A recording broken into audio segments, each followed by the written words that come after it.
નમસ્કાર. આજના આ ખાસ વિશ્લેષણમાં તમારું સ્વાગત છે.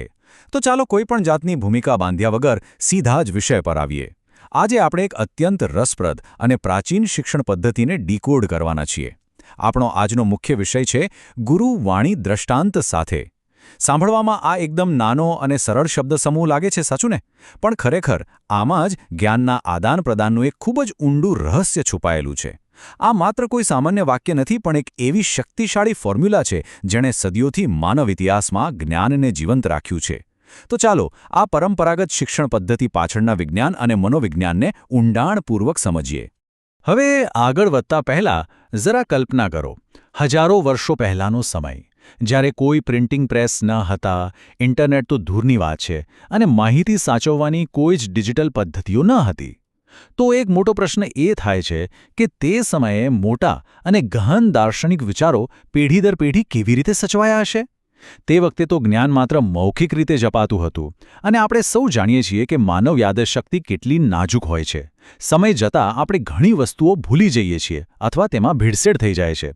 તો પછી આટલું જટિલ અને જીવન બદલી નાખતું શાણપણ જરાય પાતળું થયા વિના અકબંધ કેવી રીતે ટકી રહ્યું? આ આશ્ચર્યજનક બાબત પાછળ જે મુખ્ય માળખું છે તે જ આપણા આજના વિશ્લેષણનું મુખ્ય આધાર છે. તો ચાલો સૌથી પહેલા સમજીએ ગુરુવાણીનો ખ્યાલ, તેના શબ્દ અને અર્થને. જો ગુરુવાણી એટલે સીધા શબ્દોમાં કહીએ તો આધ્યાત્મિક ઉપદેશો અથવા કોઈ જ્ઞાની માસ્ટરના બોલાયેલા શબ્દો.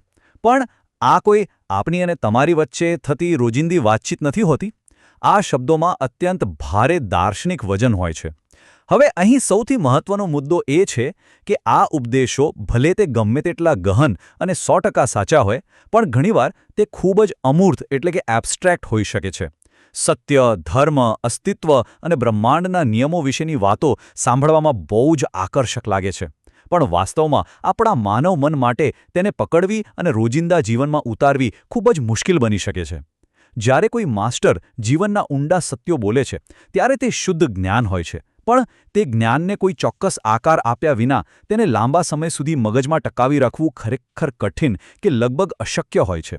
હવે આગળ વધીએ આપણા બીજા વિભાગ તરફ, દ્રષ્ટાંતનો હેતુ. દ્રષ્ટાંત એટલે શું?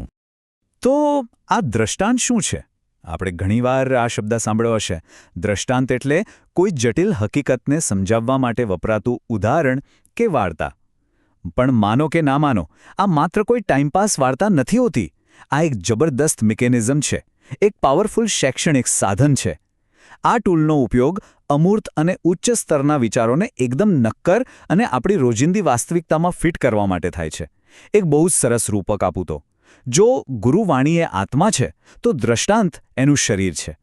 દ્રષ્ટાંત અદૃશ્ય વિચારોને આપણી સામે દૃશ્યમાન બનાવી દે છે, જેથી એક સામાન્ય મન પણ બ્રહ્માંડના સૌથી જટિલ સિદ્ધાંતોને માટલા, નદી અથવા કોઈ ઝાડના એકદમ સરળ ઉદાહરણો દ્વારા આસાનીથી સમજી શકે છે. હવે તમને કદાચ એવો વિચાર આવતો હશે કે ભાઈ, આ દૃષ્ટાંતની ખરેખર જરૂર જ શું છે? કોઈ હકીકત સીધી કહી દઈએ તો ના ચાલે? ઊંડાણપૂર્વક શીખવા માટે માત્ર માહિતી આપી દેવી એ શા માટે કામ નથી કરતું? વેલ, કારણ એ છે કે જ્યારે જટિલ વિચારોને માત્ર શુષ્ક ડેટા કે ફેક્ટ્સ તરીકે રજૂ કરવામાં આવે છે, ત્યારે તે આપણી માનવીય લાગણીઓ અથવા વાસ્તવિક જીવન સાથે કનેક્ટ જ નથી થઈ શકતા. આપણું માનવ મગજ માત્ર ડેટા ગોખવા કે સીધી સૂચનાઓને યાદ રાખવા માટે નથી બન્યું. તે તો વાર્તાઓ, પેટર્ન અને કારણઅસરના સંબંધોને સમજવા માટે ડિઝાઇન થયેલું છે. તેથી જ આ સમજવું ખૂબ જ જરૂરી છે કે માત્ર સત્ય કહી દેવાથી વાત મગજમાં નથી ઉતરતી. જ્યારે કોઈ વાત સાથે ઉદાહરણો આપવામાં આવે છે ત્યારે તે ખરેખર એક જ્ઞાનાત્મક પુલ એટલે કે કોગ્નિટિવ બ્રિજનું કામ કરે છે. સૌથી પહેલી વાત, આનાથી આપણી યાદશક્તિ જબરદસ્ત વધે છે. જ્યારે કોઈ પાઠ સાથે એક રસપ્રદ વાર્તા જોડાયેલી હોય ત્યારે તેને યાદ રાખવું લગભગ કાયમી બની જાય છે. બીજું, તે જટિલતાને એકદમ સરળ બનાવી દે છે. મોટા, ગૂંચવણભર્યા વિચારો સરળ અને રોજિંદા દ્રશ્યોમાં વહેંચાઈ જાય છે. અને ત્રીજું, તે અમૂર્તને મૂર્ત બનાવે છે. એટલે કે જે જોઈ શકાતું નથી તેને દ્રષ્ટાંત આપણી આંખો સામે માનસિક ચિત્રો દ્વારા ઊભું કરી દે છે. ખરેખર આ જ્ઞાનાત્મક વિજ્ઞાનનો પાયો છે. ઉદાહરણોથી આપણા મગજના જુદા જુદા ભાગો સક્રિય થાય છે અને માહિતી માત્ર સ્ટોર થવાને બદલે સંપૂર્ણ રીતે સમજાય છે. લર્નિંગની આ એકદમ પરફેક્ટ રીત છે. આપણો ત્રીજો વિભાગ છે શિક્ષણની સિનર્જી, એટલે કે શિક્ષણ અને ઉદાહરણનો અદ્ભુત સંગમ. ચલો આ બે વસ્તુઓને સરખાવીએ. જરા વિચારો, માત્ર ઉપદેશો હોય જે સમજવામાં અઘરા છે તે ચાળણીમાં પાણી પકડવા સમાન છે. તમે ગમે તેટલો પ્રયત્ન કરો, પાણી સરળતાથી નીચે સરકી જ જવાનું. પણ બીજી તરફ જો ઉપદેશો દ્રષ્ટાંત સાથે હોય તો તે પેલા ચાળણીના પાણીને બરફના ટુકડામાં ફેરવવા સમાન છે. તે પોતાનો આકાર જાળવી રાખે છે અને લાંબા સમય સુધી ટકે છે. દ્રષ્ટાંતોનો આ ઉમેરો કાચા અને અમૂર્ત શાણપણને સરળતાથી પચી જાય તેવા અને કાયમી જ્ઞાનમાં પરિવર્તિત કરી દે છે.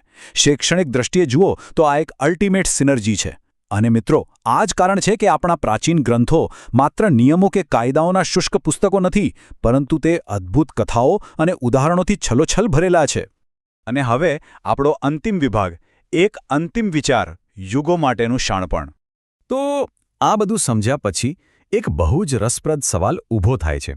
આજના આધુનિક યુગમાં જ્યાં પરંપરાગત દૃષ્ટાંતો કદાચ ઓછા જોવા મળે છે, તે આપણે ગહન શાણપણ કેવી રીતે ગ્રહણ કરીએ છીએ? આજે આપણી પાસે ડેટા, રંગબેરંગી ઇન્ફોગ્રાફિક્સ અને ટૂંકી શોર્ટ વિડિયો ક્લિપ્સનો તો મોટો પહાડ છે. પણ શું આપણે ખરેખર કોઈ ઊંડા સત્યો શીખી રહ્યા છીએ ખરા?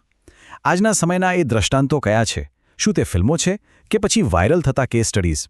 આજે જ્યારે આપણે માહિતીના અતિરેક વચ્ચે જીવી રહ્યા છીએ, ત્યારે ગુરુવાણી દ્રષ્ટાંત સાથેની આ પ્રાચીન ફોર્મ્યુલા આપણને એક બહુ મોટી વાત યાદ અપાવે છે કે સાચું જ્ઞાન માત્ર માહિતી મેળવવામાં નથી, પરંતુ તેને યોગ્ય ઉદાહરણો સાથે પચાવવામાં છે. આજના આ વિશ્લેષણમાં જોડાવા બદલ તમારો ખૂબ ખૂબ આભાર. મને ખાતરી છે કે આ પ્રાચીન દૃષ્ટિકોણ તમને જ્ઞાનને જોવાની એક નવી જ દિશા આપશે. વિચારજો આના પર.